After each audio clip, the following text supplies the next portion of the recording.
For years, I thought my blood sugar was stable. My A1C is normal. I eat relatively clean, I move my body, and I'm very proactive about my health. But when I took the oral glucose tolerance test, my glucose spiked higher than I expected. And here's the thing, I wouldn't have been able to see this on a standard lab. Now, it's important to note about me, I didn't test because something was wrong. I tested because I wanted more clarity and I wanted more information about how my body was responding. I personally read and I do a lot of research, and I found out that the oral glucose tolerance test is what is considered the gold standard by the American Diabetes Association. And because I have a family history of cardiovascular diseases, metabolic issues, I definitely want to stay on top of my numbers. A little bit of information for the viewer experience. The A1C in the oral glucose tolerance test measures two different things. The A1C gives you an average. The oral glucose tolerance test determines or show you in real time how your body is responding to glucose. And it's important to know that when you're looking at averages, things can look stable until you actually have the full picture and get the complete story. Just like I said earlier, for those of you who are not familiar with the oral glucose tolerance test, it really shows how your body responds to glucose in real time. When you go in for the oral glucose tolerance test, and this is a test that will have to be ordered by a doctor, you will fast overnight. They will give you 75 grams of pure sugar, pure glucose. And after taking your first blood draw, which will give them your actual fasting glucose number, you will be then having blood draws at intervals over a 2-hour period. On the screen, I'm sharing with you my test results, a little excerpt of my test results. So my spike was not extreme. However, it gave me a little bit more information and clarity about what my body does and some of the things that I've experienced throughout the years. But the important thing to note, my blood sugar was higher than someone like myself. I've never had elevated A1C. I've never had a elevated fasting glucose. But because the oral glucose tolerance tests give you real-time information, it shows how my body responds to glucose under load. So this was important information for me to really be able to see. If you go to the doctor and you have labs drawn, most of the times, most doctors do a basic panel on patients, and that does not include your A1C. They would have to do a comprehensive panel, and really many times you have to request it. So because a doctor did not, over the years, all these years that I typically have labs done every 6 months just to really stay on top of my numbers. That's just something that I particularly do, not because something is wrong, but I've always tried to make sure I keep a handle on what's going on with my body as much as I can.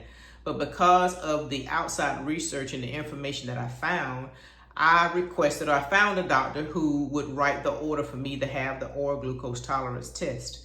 Now, had I not had this other piece of information from the reading of the oral glucose tolerance test, I would have thought that I was fine.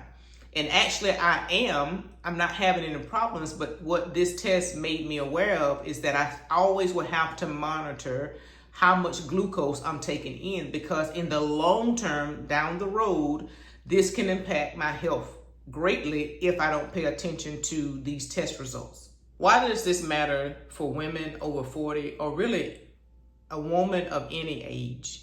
When your hormones shift, that can change how your body handles glucose. Your muscle mass can affect insulin sensitivity. Stress increases glucose output. And number 4, gut inflammation can spike glucose. Gut inflammation worsens glucose spikes. If your gut is inflamed, typically your blood sugar will not be stable. And these symptoms do not operate separately. Unfortunately, standard screenings like the A1C only focuses on averages, but it's very important for you to understand what your body is doing in real time. Typically, when there are metabolic shifts that's going on in the body, they show up in patterns first. So if you're going in averages, you're not going to really see if your body is really having a negative metabolic shift. You really want to look at patterns. You want to have a whole picture and not make a doctor. It's unfortunate that doctors make diagnoses off of one piece of information and they don't get the whole picture. I want you to lean in and listen to me carefully. In my particular case, I always want to make sure that my body, the systems of my body is optimized. I never want to respond and be reactive. I truly want to be proactive about my health. So I welcome advanced testing. Test really confirmed for me what my body has shown me for years. I am one of those people who are technically carb sensitive. Now, am I anti-carbohydrates? No, but I would never be the person that can eat 200, 150 grams of carbs per day. But unfortunately, you hear in the health arena and the fitness arena, they try to push upon each person that you can handle this carb load, that person can handle the same carb load, and that's not true. It is very important for me to get each and every one of you who watches my videos to understand that you need to have an individualized approach when it comes down to your health. You cannot follow what somebody else is doing and think long-term that you won't pay some consequences. In the interim, when you make changes, you may have a positive response, but you don't want to risk years down the line that you could possibly come up and be diagnosed with diabetes, or you overburden the cells that's in your pancreas. You're putting yourself under unnecessary stress. So it's important for you to understand what you need. I want you to lean in and listen to what I have to say here. This is important.